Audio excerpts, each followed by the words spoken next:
Title: The Day of Pentecost. A grandmother's tale in a quaint little town nestled amidst rolling hills and vibrant gardens. A charming stone cottage stood as a beacon of warmth and love.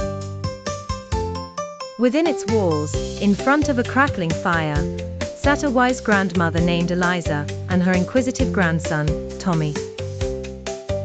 Tommy, with his wide eyes and untamed curiosity, snuggled closer to his grandmother and asked, "Grandma, what's Pentecost? I heard it's something really big that happened a long, long time ago."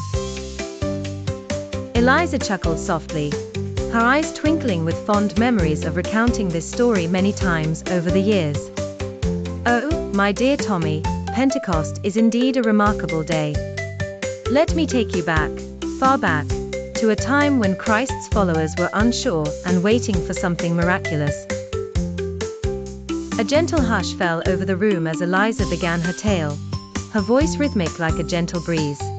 It was a time after Jesus had ascended to heaven, and his beloved apostles were gathered in a room with Mary, his mother, and others. They were praying and waiting, just as Jesus had instructed them to. They were fearful yet hopeful, not knowing exactly what to expect.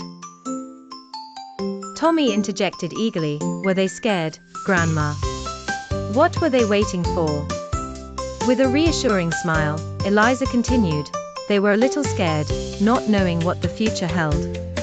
They were waiting for the Holy Spirit, the comforter Jesus promised would guide them." Just as Tommy began to imagine the scene, Eliza painted it further with her words. Suddenly, there came a sound from heaven, like the rushing of a mighty wind.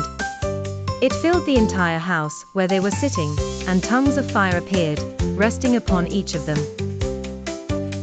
Tommy gasped, his imagination lighting up. "Did it hurt? Fire sounds scary." Eliza laughed softly. "No, my dear, these flames were not to hurt. They were symbols of God's presence and power. With these, the apostles were filled with the Holy Spirit, giving them the strength and courage they needed." And guess what happened next? Eliza went on as Tommy leaned in, captivated. They began to speak in different languages they had never learned, but everyone listening from many nations could understand them each in their own tongue. Tommy's eyes widened. Wow! Was everyone amazed? Was it like magic? "Indeed," answered Eliza, "people were amazed and bewildered. Some even thought they were merely filled with wine." But Peter stood up, filled with newfound courage, and explained to the crowd that this was the work of the Holy Spirit as foretold by the prophet Joel. Tommy considered this, then asked, "So, did everyone believe Peter?" Eliza nodded. Many did, for his words touched their hearts. That day, about 3,000 people were baptized and joined the apostles in spreading the good news of Jesus Christ. It marked the beginning of the church as we know it. Satisfied with the tale, Tommy gazed into the fire, contemplating the powerful scene his grandmother had painted.